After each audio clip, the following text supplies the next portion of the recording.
Senator Shibli Faraz صاحب موجودہ سر high court میں آئے ہوئے ہیں، امید ہے کہ اب کوئی ہائی کورٹ ایکشن دے گی تو ملاقات وغیرہ ہو سکے گی؟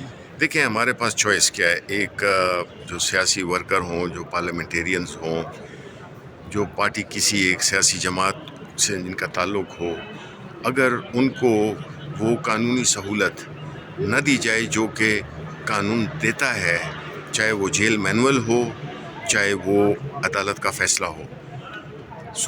ہائی کورٹ کے 3 ججوں نے فل بینچ میں، جس سے چیف جسٹس بھی شامل تھے، جی جو قائم مقام چیف جسٹس ہیں وہ بھی شامل تھے، وہ ایک فیصلہ دیا ہے کہ جی ان کو ملنے دیا جائے گا. 2 کا شرائط تھیں کہ ایک ملنے دیا جائے گا، دوسرا یہ ہے کہ باہر آ کے کوئی بات نہیں کرے گا جیل کے باہر. اب وہ اس آرڈر پہ عملداری نہیں ہو رہی. اب تیسری دفعہ ہو گئی ہے جس میں کہ ہم گئے ہیں، ہماری لوگ گئے ہیں، نام لسٹ دیے ہوئے تھے، ہر چیز کو فالو کیا ہم نے قانون کو، لیکن ہمیں وہ اس فیصلے پہ عمل درآمد نہیں کیا گیا اور ہمیں نہیں ملنے دیا گیا. اب دیکھیں، یہ خان صاحب جو کہ ایک سیاسی قیدی ہیں، وہ کوئی کسی قتل کے جرم میں نہیں ہے وہاں پہ، اور اگر قتل کا مجرم بھی ہو تو اس کو بھی اس کی فیملی کے ساتھ ملایا جا سکتا ہے. ان کی بہنیں کتنے عرصے سے وہ جا رہی ہیں. مطلب ایک طرف ہم کہتے ہیں کہ خاتون چادر چار دیواری، اس کی تو بالکل کوئی حرمت ہی نہیں رہی ہے. خواتین ہیں جو کدھر سے دور سے آتی ہیں، اپنے بھائی سے ملنے آتی ہیں، جی اور کوئی وہ نہیں ہے. ان کی بہنوں کو ان سے نہیں ملنے دیا جاتا. یہ ان کا قانونی حق ہے. ان کے بیٹوں سے ان کی بات نہیں کرائی جاتی. تو یہ کیا ہو رہا ہے؟ یہ اس طرح کی اگر عدالتی فیصلوں پہ عمل درآمد نہ ہوا تو پھر تو ملک ایک جنگل ہے. جنگل میں بھی کچھ اپنے ضابطے ہوتے ہیں، وہاں پہ بھی کچھ نہ کچھ ایک طور طریقہ ہوتا ہے، کوئی ترتیب ہوتی ہے.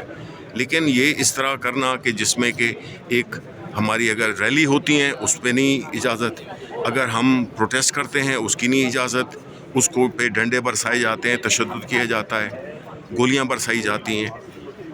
تو ہم تو اپنے قانون کے دائرے کے اندر رہتے ہوئے بحیثیت پاکستان کی سب سے بڑی جماعت، پاکستان کی سب سے بڑی جماعت پارلیمنٹ میں بھی اور پارلیمنٹ کے باہر بھی، 8 فروری کے جو ووٹس ہیں ہمارے، وہ اس چیز کو ظاہر کرتے ہیں کہ پاکستان کی قوم عمران خان کے ساتھ کھڑی ہوئی ہے. سر، ہم نے دیکھے اس سے پہلے بھی آپ کے پاس ہائی کورٹ کے آرڈر تھے، لیکن وہ دجیے میں اڑائی گئی، انتظامیہ نے کوئی عمل درآمد نہیں کیا، اور اب تو 2 کلومیٹر پہلے ہی آپ کو روک دیتے ہیں، چاہے اپوزیشن لیڈر صاحب جائیں یا اپوزیشن لیڈر سینیٹ جائیں، جو بھی جائیں آپ لوگوں کو پہلے سے ہی روک دیجیے، اور کل پھر گرفتار حراست میں لے کر پھر ویرانے میں چھوڑ بھی دیتے ہیں. یہی تو ہے. یہ تو پھر دیکھیں، ایک طرف تو ہم بڑی انٹرنیشنل کانفرنسز کر رہے ہیں کہ اس ملک میں لوگ سرمایہ کاری کریں. جب وہ دیکھیں گے کہ یہاں پہ قانون کی اور خواتین کی کیا عزت ہے تو وہ پھر کیسے کریں گے؟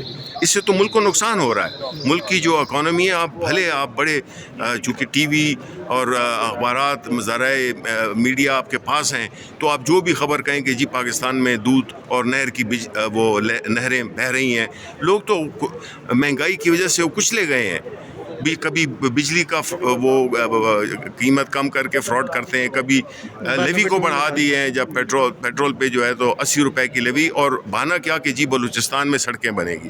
اب یہ جو ہے نا، یہ مذاق ہے. یہ عوام کی آنکھوں میں دھول جھونکنے والی بات ہے، اور اس طرح سے جو ہے تو یہ ملک آگے نہ ملک چلتے ہیں ایسے، اور نہ ملک ترقی کرتے ہیں. سر، آگے بجٹ پیش ہونے جا رہا ہے، عوام میں یہ باتیں اٹھائیں گے آپ؟ عوام میں ظاہر ہے، دیکھیں ہم تو عوام کے نمائندے ہیں نا، تو ہمارا تو کام ہی یہی ہے کہ ہم نمائندگی کرتے ہیں. اور بحیثیت پھر میں کہوں گا کہ سب سے بڑی سیاسی جماعت، ہم پہ یہ ذمہ داری ہے، ہماری یہ سیاسی ذمہ داری ہے، ہماری یہ جمہوری ذمہ داری ہے، ہماری یہ پارلیمانی ذمہ داری ہے کہ ہم عوام کے مسائل، ملک کی جو اکانومی ہے، قانون نام کی کوئی چیز نہیں ہے.